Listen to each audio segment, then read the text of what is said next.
पुण्यात हिंदुत्ववादी कार्यकर्ता तुषार दामगुडेंकडून काँग्रेस प्रवक्ते हनुमंत पवारांना मारहाण। पुढारी न्यूजच्या कार्यक्रमानंतर दामगुडे आणि सहकाऱ्यांकडून मारहाण। दामगुडेंनी पिस्तूल दाखवल्याचा हनुमंत पवारांचा आरोप।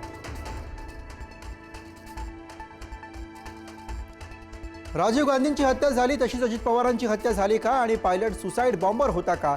अमोल मिटकरींकडून गंभीर सवाल उपस्थित।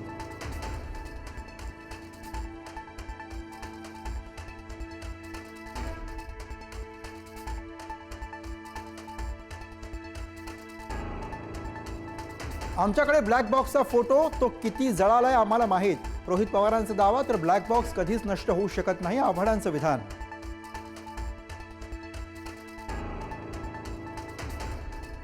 महाराष्ट्राने न लाभलेला चांगला मुख्यमंत्री गमावला। अजितदादांच्या शोकप्रस्तावावेळी देवेंद्र फडणवीस भाऊक। अजितदादांनी प्रथमच टायमिंग चुकवलं, मुख्यमंत्र्यांकडून हळहळ।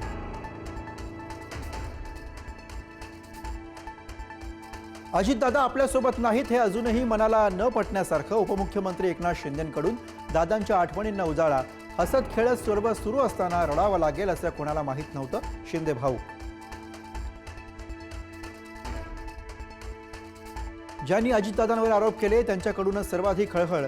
उद्धव ठाकरेंचं भाजपवर निशाणा। कुणाला किती बदनाम करायचं याबाबत मर्यादा पाळल्या पाहिजेत, उद्धव ठाकरेंचे खडे बोल।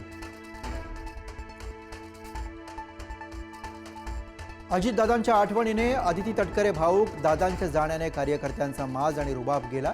दाटलेल्या कंठाने दादांच्या आठवणींना विधानसभेत उजाळा।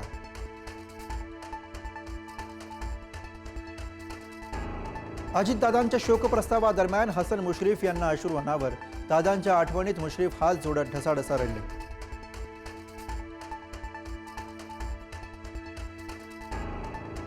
नाशिक स्थायी समिती सभापतीपदाच्या निवडीसाठी जोरदार रस्सीखेच। भाजप सदस्यांना एकसंघ ठेवण्यासाठी सहलीचं नियोजन। भाजपकडून मच्छिंद्र सानप आणि राष्ट्रवादीकडून मुकेश शहाणे यांना उमेदवारी।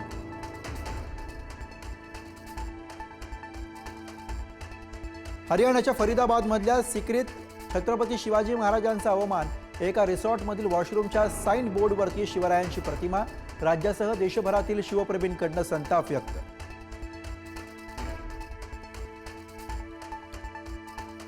शिवरायांच्या अवमानाप्रकरणी हरियाणामध्ये पुढारी न्यूजचा दणका। मिलन बँकवेटमधील वॉशरूम बाहेरचे फोटो बदलले। रिसॉर्ट मालक हरियाणाचे भाजप आमदार आणि माजी मंत्र्यांना पुढारी न्यूजशी बोलताना